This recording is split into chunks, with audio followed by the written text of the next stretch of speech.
Beliau membawa kitab namanya kitab Al-Asrar, rahasia. Diajarkan kepada sahabatnya Raja Joyoboyo Doho Kediri. Diterjemahkan jadilah Ramalan Joyoboyo.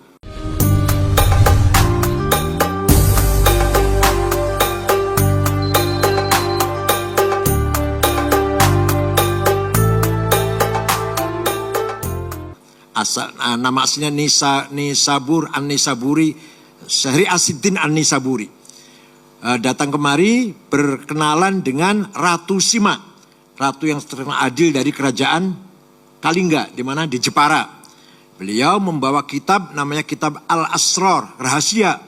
Diajarkan kepada sahabatnya Raja Joyoboyo Doho Kediri. Diterjemahkan jadilah Ramalan Joyoboyo. Padahal itu kitab Arab aslinya Kitabul Asrar, kitab rahasia yang dibawa Syekh Wasil. Percaya silahkan, enggak apa-apa, ini namanya kita kembali ke sejarah. Itu sebelum Wali Songo. Ada lagi tahun 1410, ulama dari Cina, dari Tiongkok datang, namanya Syekh Hasanuddin di Rengas Dengklok, Kerawang, mengajarkan Quran, suaranya enak, maka disebut Qori, disebut Syekh Quro. Rengas Dengklok, Kerawang. Raja Siliwangi Kuncaningrat mendengar ada agama baru, marah besar, berangkatlah dari selatan, dari Bogor barangkali, menuju Kerawang. Sampai di sana mau saya bunuh itu. Apa ini, agama apa ini? Sampai di sana ada santrinya Syekh Quro sedang belajar baca Quran, kutilang, kuning tinggi langsing. Seperti Mbak Azza barangkali ya. Terima kasih Kiai. Kapan lagi dipuji? Namanya Subang Larang namanya.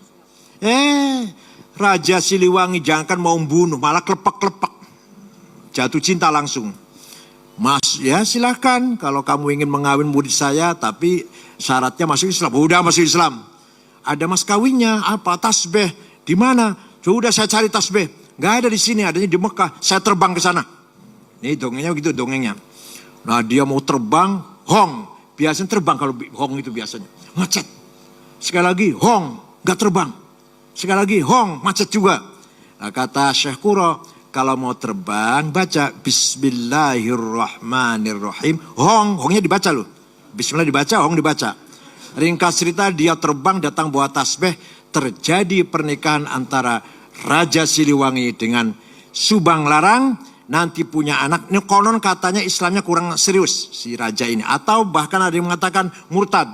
Hanya karena ingin ngawin Subang Larang saja. Tapi nanti punya putra Syekh Rahmatullah atau Prabu Kian Santang yang kuburnya di Godog, Garut itu. Itu akan mengislamkan seluruh Jawa Barat. Kecuali Patih Pucukumun dengan pengikutnya suku Baduy di Malimping. Agamanya tetap Karuhunan Sunda Wiwitan. Nah, nanti akan Syekh Rahmatullah punya adik namanya Abdullah Iman atau terkenal dengan Ki Kuwu Cirebon. Itu ya bupati lah. Nanti punya adik lagi perempuan namanya Rara Santang atau Syarifah Mudaim. Dinikah oleh seorang Habib dari India namanya Abdullah Abdmat Khan. Punya anak siapa Pak? Sunan Gunung Jati. Ya Sunan Gunung Jati itu dari ibu cucu Prabu Siliwangi. Dari bapak Habib dari India turunan Gujarat. Namanya Abdullah Admat. Cerita begini sulit tuh, dikira gampang apa? Dikira baru baca kemarin apa?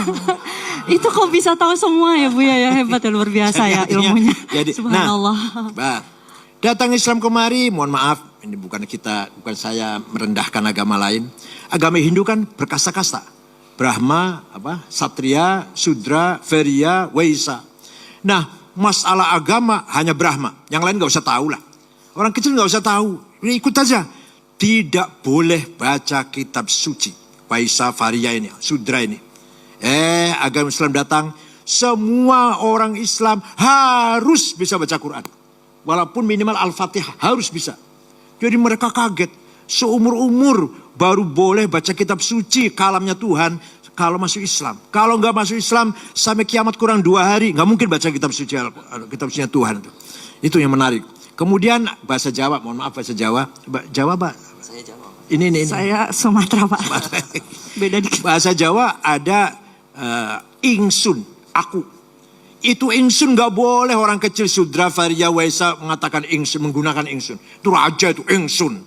Kalau orang kecil itu kaulo alit, budak kecil. Sampean dalam.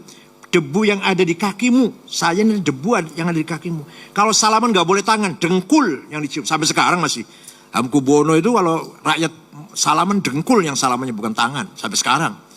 Datang agama Islam. Orang kecil gak boleh ngomong ingsun tadi itu. Datang agama Islam. Atau para wali songo terutama. Ngajarin gini. Nawaitul wudu'a, niat sholat, niat sopo ingsun ambil air wudu, usolli fardhu zuhri, niat sholat ingsun sholat zuhur. Tujuh orang Jawa kaget. Boleh mengucapkan ingsun, boleh menggunakan kata ingsun kalau masuk Islam. Kalau nggak masuk Islam jangan harap bisa ngomong ingsun. Kaulo alit, alah budak kecil. Itu salah satu cara bagaimana Wali Songo mengislamkan masyarakat Jawa. Banyak lagi. Nah, dengan demikian, nah ini ceritanya. Raja Brawijaya V, Raja Majapahit terakhir Brawijaya V, namanya Kertanegara namanya, atau Kertonegoro lah. Punya istri 600 Pak, istrinya. Gak apa-apa. Raja gak apa-apa, kalau direktur Telkomsel gak boleh. Maksimal berapa? Di antara istrinya ada yang Islam. Dari Champa ya, dari Kamboja, Cina lah. Namanya Subanci atau Dewi Retno. Orang Jawa panggilnya Dewi Retno. Punya anak laki-laki. Namanya Jinbun. Si anak ini setelah muda nakal, setelah remaja nakal, ibunya Cina ini. Diusir dari kerajaan Majapahit, jalan ke arah timur, masuk Ampel Denta, Surabaya. Jumpa dengan seorang ulama namanya Syekh Rahmatullah atau Sunan Ampel. Rahmatullah itu putranya Syekh Ibrahim Samarkandi. Orang Jawa bilang Ibrahim Samarkandi. Yang mendarat di Kecamatan Palang Tuban. Bawa anak dua, satu Ali Murtado, satu Rahmatullah. Dan keponakannya satu Abu Hurairah namanya. Masuk Islam si Jinbun di tangan Sunan Ampel. Dah 5 tahun masuk Islam, hafal Quran, paham Islam. Dia ngomong sama gurunya, Syekh, saya anak raja harus jadi raja. Saya anak penguasa harus jadi penguasa. Oh ya silahkan nak, saya doakan. Saya orang tua hanya mendoakan lah. Kalau saya sendiri gak ingin jadi raja, gak ingin. Karena orang tua kan. Tidak lama, ringkas cerita, berdirilah kerajaan pertama Islam di Jawa. Demak Bintoro. Rajanya adalah Jinbun. Oh ya namanya diganti oleh Sunan Ampel. Abdul Fattah. Raja pertama Islam namanya Raden Abdul Fattah. Raja Demak Bintoro. Yang notabene putra Raja Brawijaya V yang ibunya Islam. Bapaknya kaget melihat anaknya jadi Raja Islam. WA ke yang anak yang satu. Prabu Sriwijaya di Sumatera Selatan. Namanya Aryadillah. Nah, Jinbun jadi Raja Islam, gimana komentar kamu? WA-nya di reply. Yang terhormat ayahanda, mohon maaf, saya sendiri sudah lama masuk Islam. Nama saya sekarang bukan Aryadillah tapi Fatahillah. Bapaknya kaget, anak masuk Islam semua. Lama-lama orang Jawa berbondong-bondong ikut Demak. Karena beberapa nilai-nilai Islam yang tadi tuh, yang egaliter, yang ya pokoknya lebih bersih, lebih minimal mencuci muka, tangan, kaki 5 kali sehari semalam. Alhasil nilai-nilai yang luhur daripada Hindu lah. Maka Brawijaya V ditinggal oleh rakyatnya. Ditinggal rakyatnya, akhirnya dia masuk Islam.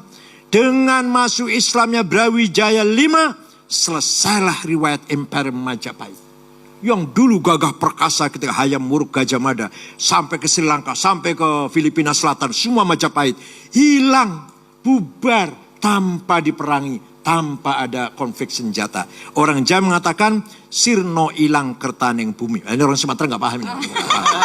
Siap. Kerajaan Majapahit hilang ditelan bumi. Terus ada yang tanya, ilmunya kemana? Raja Majapahit karena katanya sakti, bisa terbang. Sakti lah, raja-raja kan sakti. Kemana ilmunya? Surodiro Joyoningrat lebur dening pangastuti. Kehebatan keningratan orang Jawa kalah oleh jampinya santri. Doanya santri, mantra-mantranya santri. Santri dulu tapi. Santri kalau dulu. santri sekarang doanya drobos. karena lagi keseringan santri bikin milenial. proposal. Gitu.